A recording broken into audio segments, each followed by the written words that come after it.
హిబ్రూలో యాద్ అంటే ఏంటో తెలుసా? హస్తం. చెసిద్ అంటే కరుణ. ఎలోహిం అంటే దేవుడు. యాద్, చెసిద్, ఎలోహిం అంటే కరుణా హస్తము. ఉపవాస ప్రార్థనకు వచ్చిన బిడ్డలారా, మనం ఈ భూమి మీద బ్రతికిన కాలమంతా మనకు, మన పిల్లల పిల్లలకు దేవుని కరుణా హస్తం తోడుగా ఉండునుగాక. ఆయన కరుణా హస్తం ఒక్కటి నెహెమ్యాకి తోడుగా ఉంది. ఒక్క మనిషి ఒక వ్యవస్థగా మారిపోయాడు. ఒక అద్భుతమైన మాట చెప్తాను.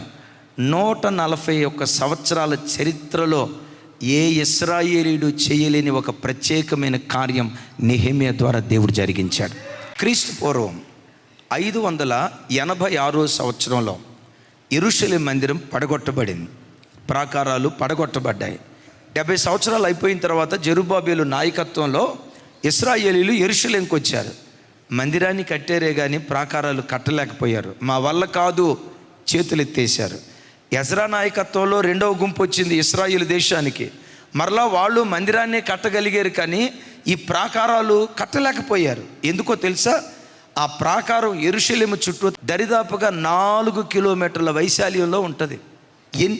4 కిలోమీటర్ల వైశాల్యంలో ప్రాకారం కట్టడం అంటే, ప్రాకారం అంటే మనకులాగా 9 ఇంచుల గోడ కాదు. 2 రథాలు పోవాలా, 2 రథాలు రావాలా. ఒక్కొక్క రాయి 5 టన్నులు ఉంటుందట. 5 కిలోలు కాదు, 5 టన్నులు. ఒక్కొక్క రాయి 5 టన్నులు. ఈ రేంజ్లో 4 కిలోమీటర్ల వైశాల్యంలో గోడ కట్టాలంటే ఈజ్ ఇట్ జోక్? జెరుబ్బాబెలు నా వల్ల కాలేదని ఎత్తేసాడు. ఎజ్రా నా వల్ల కాదని ఎత్తేసాడు. 141 సంవత్సరాల ఇశ్రాయేలీయుల చరిత్రలో ఏ ఇశ్రాయేలీయుడు చేయలేని ఓ ప్రత్యేకమైన కార్యం నెహెమ్యా ద్వారా దేవుడు జరిగించాడు. నెహెమ్యా, నీ సక్సెస్ కారణం ఏంటి? ఏమంటాడో తెలుసా? యెహోవా కరుణా హస్తం నాకు తోడుగా ఉంది. నా చేతులెత్తి మిమ్మల్ని దీవిస్తున్నాను.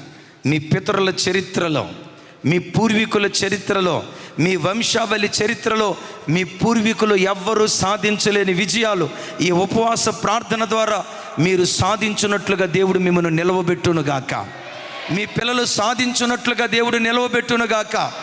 మీ పూర్వపు చరిత్ర బ్యాక్గ్రౌండ్ చూస్తే అలాంటి వ్యక్తి ఒక్కడు కనపడకుండా ఓ ప్రత్యేకమైన కార్యం నీ కుమార్తె ద్వారా, నీ కుమారుడు ద్వారా, నీ గర్భాన పుట్టిన నీ సంతతి ద్వారా నా దేవుడు జరిగించునుగాక.